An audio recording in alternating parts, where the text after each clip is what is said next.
쾌락 독서 개인주의 자문 요소가 유쾌한 책 읽기. 1997년부터 판사로 인했으며 2020년 불법으로 사임했다. 소녀시를 좋아하는 척과 음악만 잔뜩 쌓아놓고 홀로 섬에서 살고 싶다고 생각할 정도로 책 읽기를 좋아했다. 판사로 일하면서 비로소 사람과 세상에 대해서 비웃고 여긴다. 책권리에 기질 탓인지 글쓰기를 좋아해서 다양한 재판 경험과 그때 느끼고 생각한 대로 틈나는 대로 글을 써왔다.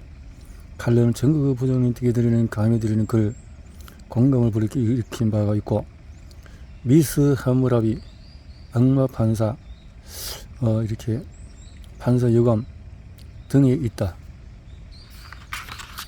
쾌락 독서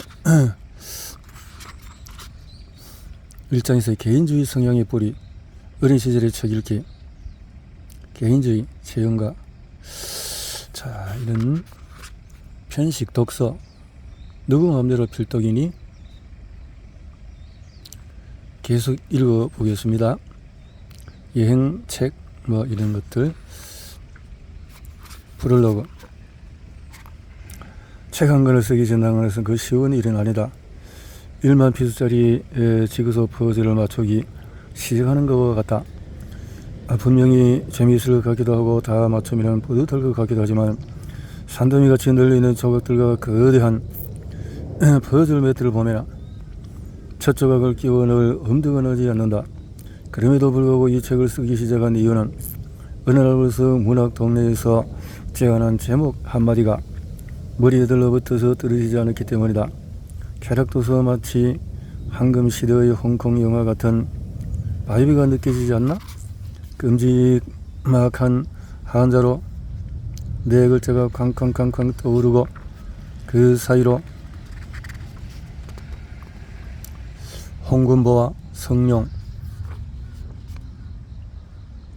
젊은 나라의 조성치가 고개를 들이밀 것 같다. 이 인간들 나에 대해서 너무 정확히 알고 있다. 세상에는 뻔히 보이는데 피할 수도 없는 펀치도 있는 법이다. 인간이란 반전력이 없어서 결혼을 하고 인내력이 없어서 이혼을 하며 기억력이 없어서 재혼을 한다는 말이 있다. 나는 그래서 또 책의 프롤로그를 쓰기 시작한다. 책은 언제나 수다를 떨고 싶어지는 저자다.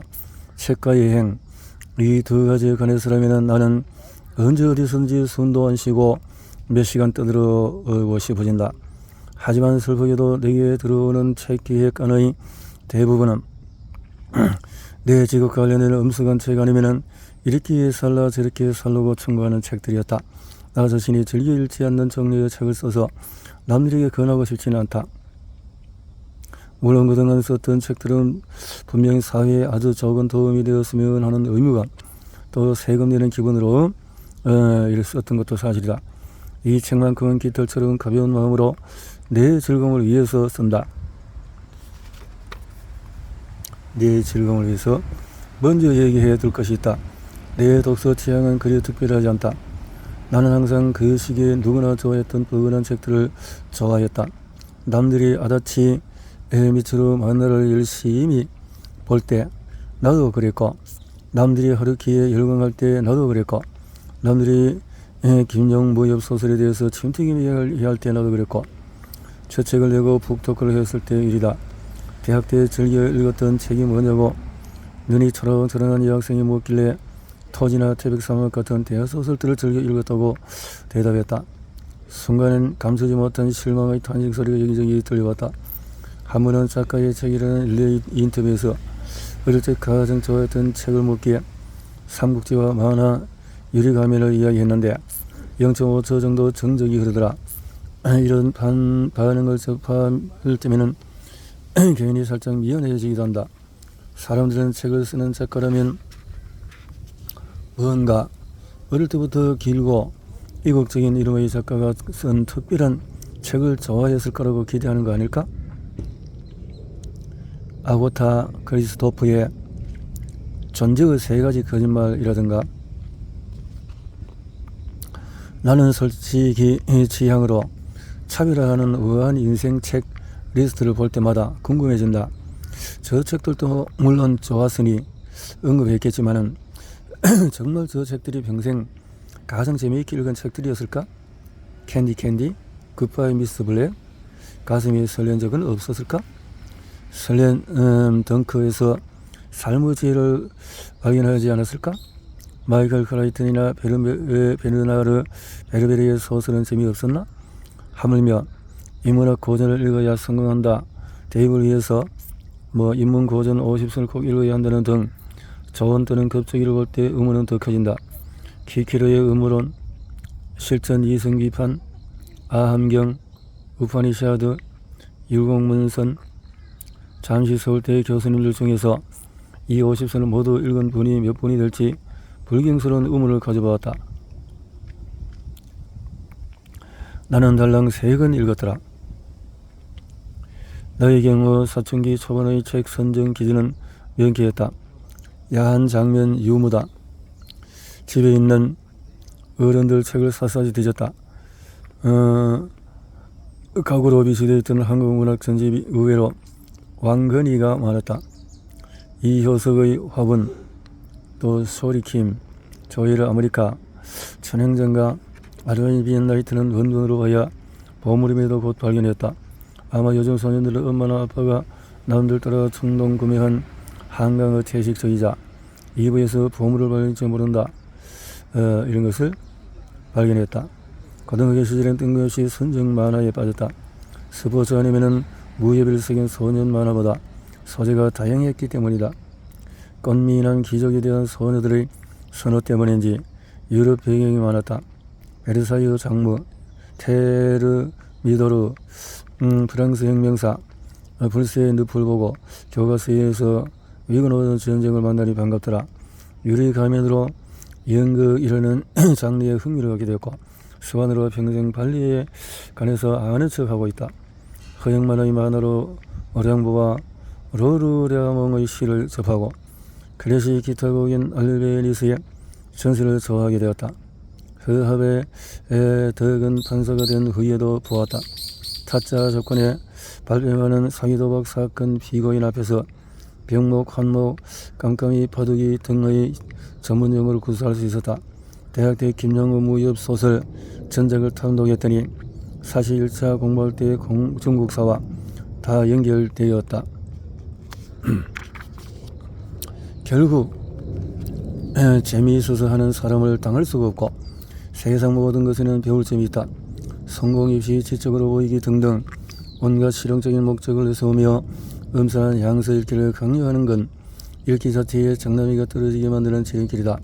자꾸만 책을 심리화하며 공부 마케팅에 몰두하는 이들이 있는 것 같은데 독서란 원래 즐거운 놀이다. 세상에 의무적으로 읽어야 할 책 따위는 없다. 그거 안 읽는다고 큰일 나지 않는다. 그거 읽는다고 안 듣게 되지도 않는다. 이 책에 등장하는 책들은 추천도서나 필독도서가 아니다. 누구 마음대로 필독이니 또 난 필자만 들어도 상상력이라고 하나도 없어 보이는 완장찬 사감 선생이 고리타분한 책을 코앞에 억지로 들이미는 느낌이 든다. 한 줄의 문장 또는 한 단어가 기억에 남아있다면 내게 그 책은 그 한 줄 또 한 단어다. 만약에 책 내용은 하나도 기억나지 않는데 그 책을 읽던 시간과 장소의 감각이 되살아나다면 내게 그 책은 그 감각이다. 그런 점에서 이 책은 진리형 DBB의 감독의 고전영화 같기도 하다. 남편과 사회로 혼자가 된 주인공 크리스틴이 20년 전 사교계에 데뷔했을 때 함께 춤추었던 남자들의 이름이 적혀있는 낡은 수첩을 의연히 찾아내고는 추억을 회상하며 수첩 속의 남자들을 차례차례 찾아가는 심정이랄까. 그렇다고 예전에 읽은 책들의 내용을 구구절절 소개하고 싶진 않다. 원래 지나간 인연은 다시 만나지 않는 게 나은 법이다. 이 책을 쓰기 위해서 그 시절 그 책들을 쭉 찾아서 읽어볼까 생각도 해보았지만 그냥 지금 내게 남아있는 기억들만 쓰는 게 낫겠다는 생각이 들었다. 사실 우리에게 중요한 것은 지나간 인연들이 아니라 그로 인해서 우리 안에 생겨났던 그 순간의 감정들이다. 헛된 것이나 가시력 따위는 배제하고 그때 그 책의 무엇을 좋아했고 그래도 수초 소의 남자들이 너무 늙고 변화오지 않았기를. 일장에서 개인주의 성향의 뿌리. 어린 시절의 책 읽기. 책에 관한 최초의 강렬한 기억은 책이 가득 꽂힌 친구의 책꽂이다. 등등등등. 자, 이렇게 나와 그 친구 모두에게 다행스럽게도 내 욕망은 그 친구를 거짓 살해하지 않아도 충족될 수가 있었다. 단방, 욕망. 친구 우아한 어머니는 언제든 책을 보러 오라고 하셨고,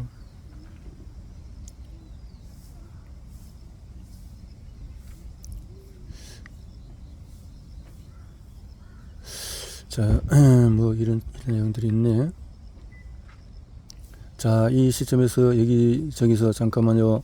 소리가 들려오는 듯하다.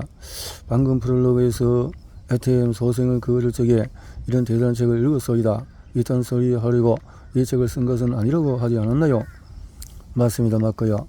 세상에는 항상 겉보기와 다른 속사정이 있기 마련이다. 우선 당신은 마약 중독처럼 온갖 거짓말로 엄마에게 푼돈을 받아내어서 만악하기로 달려가다가 동네 아주머니의 책으로 적발돼서 발이 맺고 있는 이의 금단 증상에 시달리고 있었다. 당시도 게임도 스마트폰도 다양한 TV 채널도 없었다. 그리고 세계 명작 전집의 실체도 생각해 볼 필요가 있다. 이렇게 생각해보라. 셰익스피어의 그 폭포수같이 현란한 대삿발, 주인공들의 철학적인 독백을 모두 생략한 제 햄릿, 리어왕. 내가 그때 읽었던 것은 오밤중에 귀신을 보더니 계속 헛소리하며 우물정을 안절부절하다가 무슨 잔치에서 갑자기 이 사람 저 사람 칼로 찔러 죽이면 사살하는 왕자 얘기, 딸들에게 효도를 강요하다가 개고생하는 늙은 왕 얘기였을 뿐이다. 대체 왜 이런 게 엄청 유명한 거지? 생각했던 기억은 생생하다. 셰익스피어가 왜 엄청 유명한지는 고등학생이 된 이후에야 비로소 알 수 있었다. 학교 도서관에서 셰익스피어 희곡 전집이 있었는데 우선 읽어보니 아니 이 작가의 주인공들은 전부 전생에 말 못해서 죽은 귀신이 붙었는지 정말 엄청난 말장난의 고수들이었다. 호레이쇼도 먹쇼도 풀스타프도 심지어 줄리어스도 대체 입을 쉬지 않는다. 말하자면 김은숙 드라마적인 재미를 느낀 것인데 계속 읽다 보니 번역본인데도 느껴지는 대사의 리듬감이 또 매력적이었다.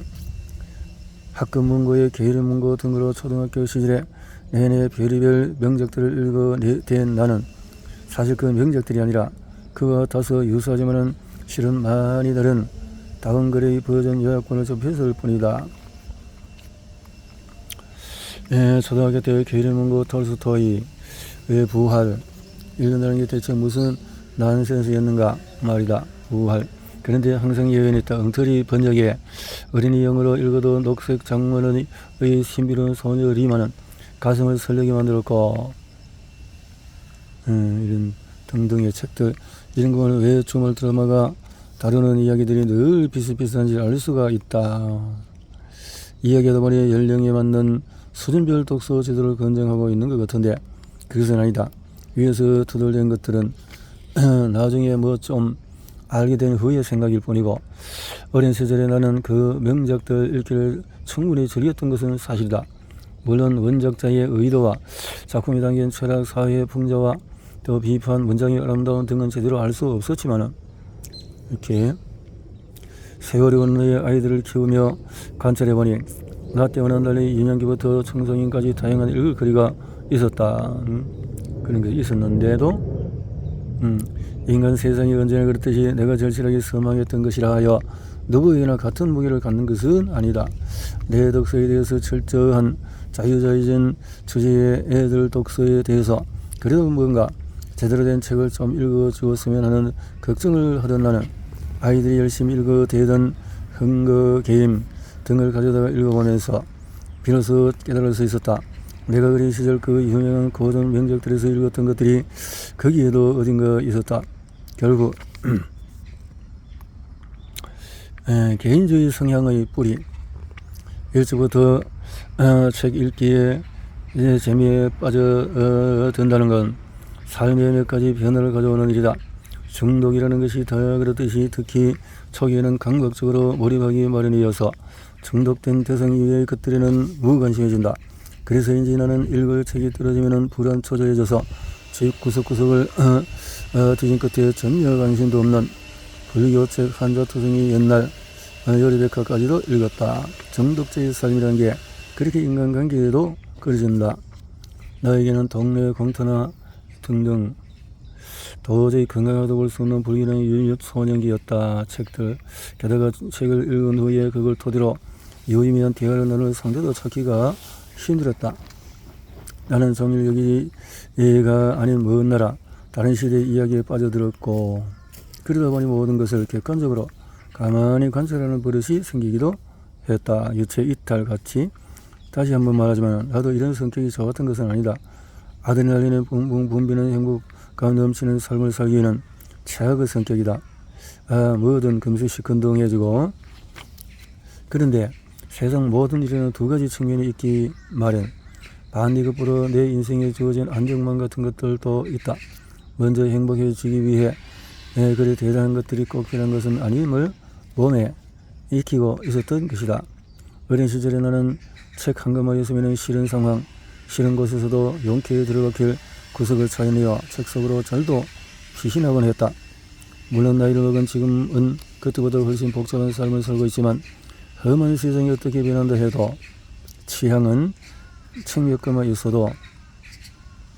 그래서 나는 소인국 릴포트의 표현 걸리고 저 많은 소인들의 뭐라 시집에서 나를 얻고 씻고 까불고 있다. 소인국. 세상에서 참 다양한 사람들이 있어서 굳이 내 걱정을 해주는 척, 비난되는 사람, 축하해주는 척 하며 비틀린 신사를 드리는 사람, 건설적인 비판해주는 척 하며 험담하는 사람들도 지치지도 않고 나타나곤 한다. 내게 정말 필요하고 소중한 사람이 나를 오해하고 있다면 그건 반박하든 해명하든 싸우든 할 가치가 있다. 하지만 대부분의 경우 그런 행동을 하는 사람들은 내 취향의 사람들도 아니고 내 인생에 아무 상관도 없는 존재들이다. 그들은 내게 관심이 있으니 험담이든 뭐든 하겠지만 솔직히 나는 그들에게 아무 관심도 없다. 그걸 깨닫고 나는 게 나만의 험담 대처하기 솔루션이 절로 생겼다. 험담이긴 하지만 일리가 있는 경우 그래도 감사할 일이다. 일리는커녕 택도 없는 험담에 불과한 경우에 그냥 싱긋이 웃고, 일리도 없을 뿐더러 악의적인 것은 피해를 끼치는 것은 본태를 보여준다. 조용히 그리고 확실히. 이렇게 글을 썼네요.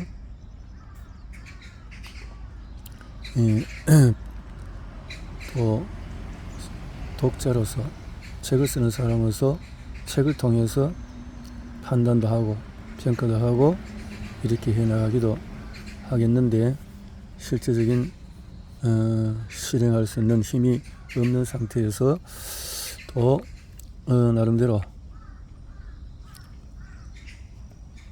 그를 통한 법관의 모습을 더 읽어볼 수 있는 것 같습니다.